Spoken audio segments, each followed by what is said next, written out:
My name is Paul Ho. I am a business economics graduate. I have aspirations to write screenplays and to direct films.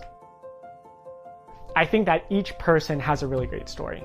Someone might not be willing to discuss a topic, but you could have a film or a short film about that topic, and you could all of a sudden have a space where you can talk about it. And I think that's the greatest power of film.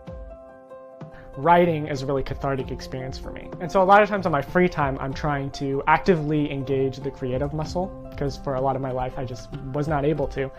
All the time that I spend with friends, or a lot of the time I spend with friends, is just spent dialoguing about these ideas that I have or how I see the world and getting their input. One of the visions for my blog is just that it encourages somebody. And so basically everything I write is usually based out of some struggle or some difficulty that I have. And I just want to encourage people by being able to write about that.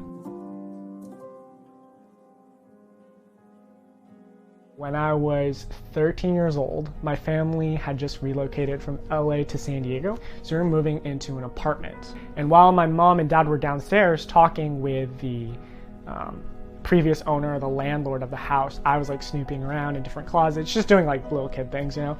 And I found this stack of magazines, and then like I opened it, and it was pornography. Over time, pornography would kind of serve as this coping mechanism for me, so a negative coping mechanism. So whenever I would feel alone or rejected or not good enough or I was struggling, I would chase like that endorphin rush. Then in my junior and senior year, it started getting more severe because I was more stressed out about where I was going to go and everything. I tried really hard that first quarter and I gave it my best shot, and I still did very subpar. It was so discouraging, so I started turning to pornography like pretty hardcore. Basically, there was this one experience where I got home at 3:30 p.m. and I started consuming. And I remember looking over outside the window and the sun rising, and I was just like exhausted and I just like knocked out. And I just like felt terrible. For many years, I just kept it secret into myself because I was ashamed of basically like my behavior, and I just felt a huge amount of shame attached to them. And so for me, it was really important when I did finally start finding allies. It helped me a lot in my recovery process.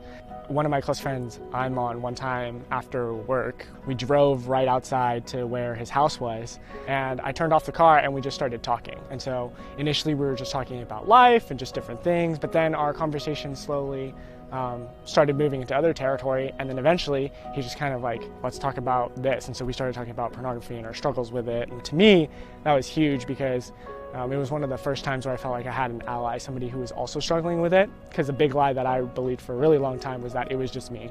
That's a huge part of the recovery process, is that vulnerability. And as terrifying as it is, I think it's crucial because it helps to deal with that inner head voice and that shame. In March, I ran the marathon, the LA Marathon. And me, loving people, I was like trying to bring in allies to run with me. And I was like, guys, let's run the marathon. So people were like, down, let's do it, let's go. And then I got injured like 2 weeks before the race, hurt my knee, couldn't run without pain. So I didn't run at all until race day. And the first half is great. Like, I feel great. There's throngs of people, you know, you just feel this like team, like we can do it, you know, like we're going. Finish strong. And then literally at around the halfway mark, something happens in my leg where I'm like, oh, that pain is back. And so the next half of the race took like double the time. And so I'm alone and I'm limping.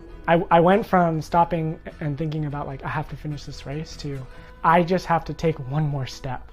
Like, I just have to keep taking this one step, and it hurts even as I lift it, and I have to put it down in front of the other one, and it hurts, but I gotta keep doing that, and I have to repeat that.